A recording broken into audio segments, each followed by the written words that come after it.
UEM Magenta Chairman and Group CEO of Khazanah Nasional Unit, Theme Attractions, Resorts and Hotels, Amir Hamzah Azizan, has been named Tenaga Nasional's new CEO effective April 2nd. This follows the resignation of President cum CEO Dato Sri Azman Mohamad, who has helmed TNB for over 6 years, with effect from March 31st. Amir Hamzah is the son of former Petronas chairman Tun Azizan Zainul Abidin. He started his career serving the Shell group of companies for 10 years, before holding senior leadership roles at Petronas Dagangan, Petronas and Icon Offshore. His predecessor Azman is reported to have been asked to relinquish his position via a notice on March 8th. Azman's contract, which was extended for 2 years on July 1st, was only due to end on June 30th, 2020.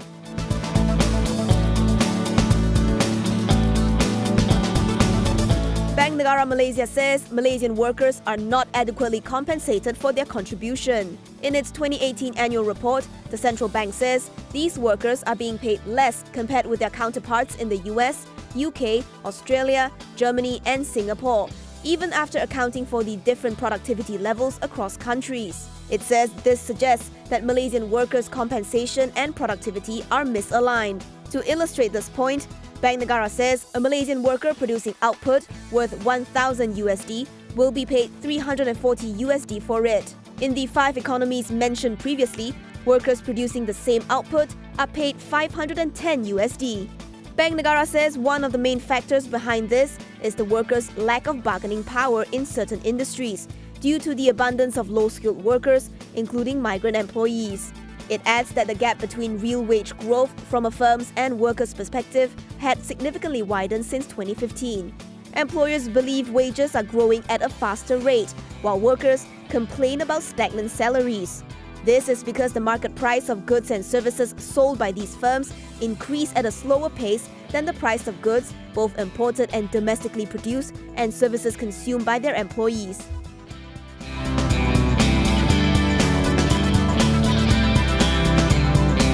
Dato Sri Najib Razak's SRC international trial will be proceeding in the KL High Court. This is after the federal court set aside the stay order granted by the Court of Appeal last week.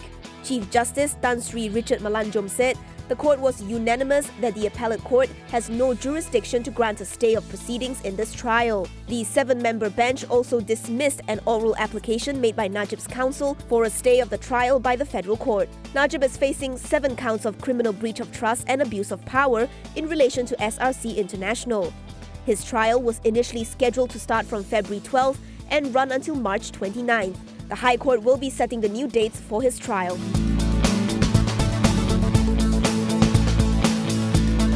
Budget carrier AirAsia's co-founder and group CEO Tan Sri Tony Fernandes says he believes that ailing Malaysia Airlines could be revived. In an interview with Channel News Asia in Singapore, he said there are fantastic people in MAB and that it is a good brand that can be turned around.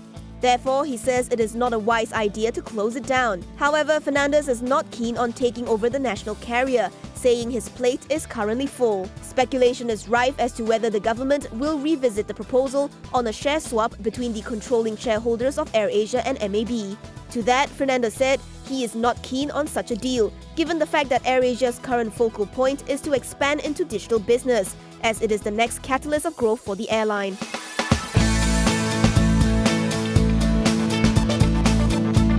The federal government is seeking 15.49 billion ringgit from the Consolidated Fund to supplement its development expenditure of 46 billion ringgit for 2018.